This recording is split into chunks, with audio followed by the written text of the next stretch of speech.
Hello नमस्ते, के तपाईँ जग्गा किन्दै हुनुहुन्छ?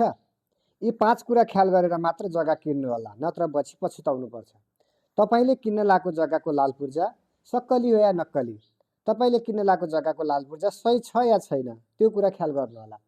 किनभने लाल पूर्जा एकातिर, तपाईँले किन्न लागेको जग्गा एकातिरको हुनसक्छ। अनि तपाईँले किन्न लागेको जग्गाको बाटो चौडाइ कस्तो छ? त्यो बाटो चाहिँ नेपाल सरकारको मापदण्ड अनुसारको छ छैन? स्थानीय निकायले तोकेको मापदण्ड अनुसारको छ छैन? अहिले कम्तीमा ब्याङ्किङ फाइनेन्सहरू गर्नको लागि 4 मिटरको बाटो अनिवार्य छ। 4 मिटरभन्दा माथिको बाटो छ छैन भन्ने कुरा चाहिँ ख्याल गर्न पर्छ। अनि तपाईँले किन्न लागेको जग्गाको नापी नक्सा ठिक छ या छैन? तपाईँले किन्न लागेको जग्गाको नापी नक्सा मिलेको छ छैन भन्ने कुरा ख्याल नगरी किन्दा भोलि जग्गाको आकार प्रकारदेखि घर बनाउँदा समस्याहरू आउन सक्छ, अथवा बेच्ने बेलामा भाउ नपाउन सक्छ, अथवा एकतिर जग्गा एकतिर नापी भएको हुनसक्छ। त्यो कुरालाई एकदमै ख्याल गर्न पर्ने हुन्छ। अनि तपाईँले किन्न लागेको जग्गामा मालपोत रोक्का छ कि छैन?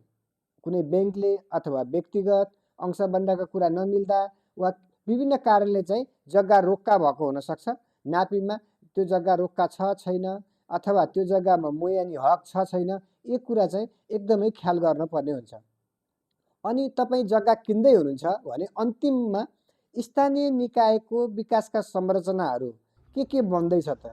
बाटो कत्रो बन्दैछ, त्यहाँ छेउछाउमा कुनै संरचनाहरू अथवा कुनै उद्योग धन्दाहरू अथवा त्यहाँ कुनै सार्वजनिक संरचना त्यस्तो खालको बन्दैछ छैन भन्ने कुरा ख्याल गर्नुपर्छ। किनभने तपाईँले किन्न लागेको जग्गाको छेउमा ठुलो ठुलो भवनहरू अथवा त्यहाँ अगाडिपट्टि कुनै त्यस्तो खालको पार्किङ पर्यो, तपाईँको जग्गा चाहिँ छेकिने खालको हुनसक्छ, अथवा बाटो फैलिएर तपाईँको जग्गा कट्न सक्ने हुनसक्छ। यी सबै कुरा ख्याल गरेर मात्र तपाईँले जग्गा किन्नु पर्ने हुन्छ। यदि तपाईँ सुरक्षित जग्गा खरिद गर्न चाहनुहुन्छ भने सिधै कृष्णसार रियल इस्टेटको कन्ट्याक्ट नम्बरमा डिएम गर्नुहोस्, अथवा सिधै सम्पर्क गरेर बुझ्न सक्नुहुन्छ। हस्त, धन्यवाद।